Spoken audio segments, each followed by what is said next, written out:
we've looked at a broad history of street photography and seen some examples, I want to share some tips and talk about the legal rights you have as a photographer shooting in public spaces.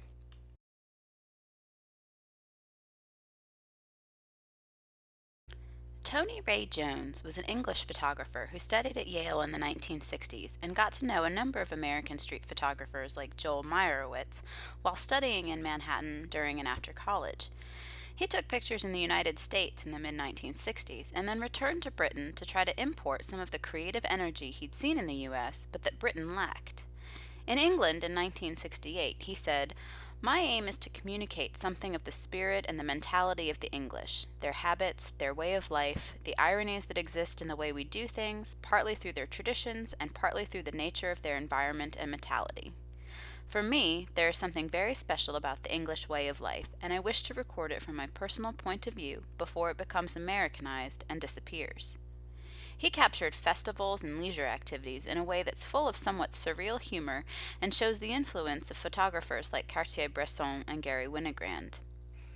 Ray Jones died of leukemia in 1972, but he left a lasting impression on photography. In his diaries, he gave himself some very good advice for photographing public places and trying to capture the essence of it, which is in a sense what you're trying to do with this project. Number 1. Be more aggressive. Don't be afraid to take a shot. Number 2. Get more involved. Talk to people. Number 3. Stay with your subject matter. Be patient. Number 4.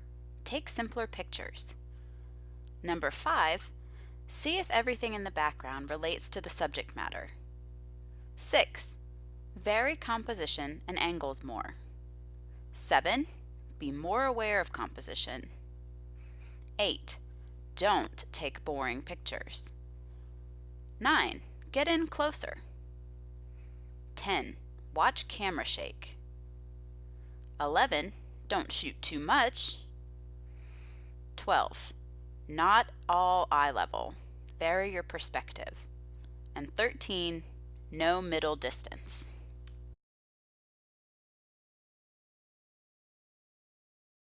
Photographing in a public space may seem intimidating or creepy, especially if you photograph people without their consent, but you do have rights to do so guaranteed by the First Amendment. The easiest way to avoid questions if you're unsure is to heed Tony Ray Jones's second tip to get more involved and talk to people.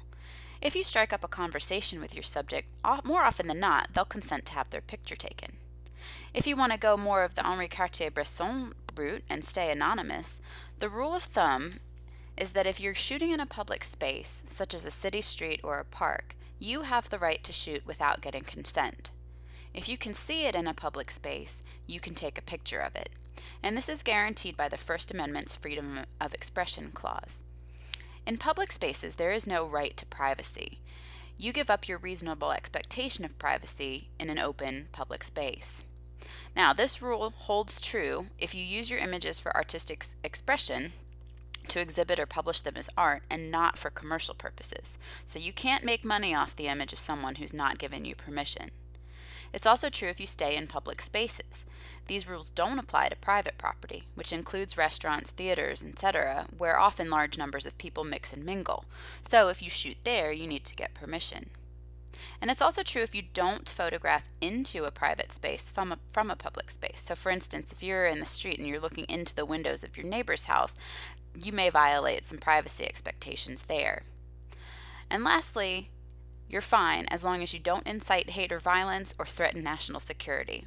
So the best way to do it is to go with your gut. If it feels shady, don't do it. If you have questions, talk to your subject matter. And otherwise, just go out and shoot and have fun.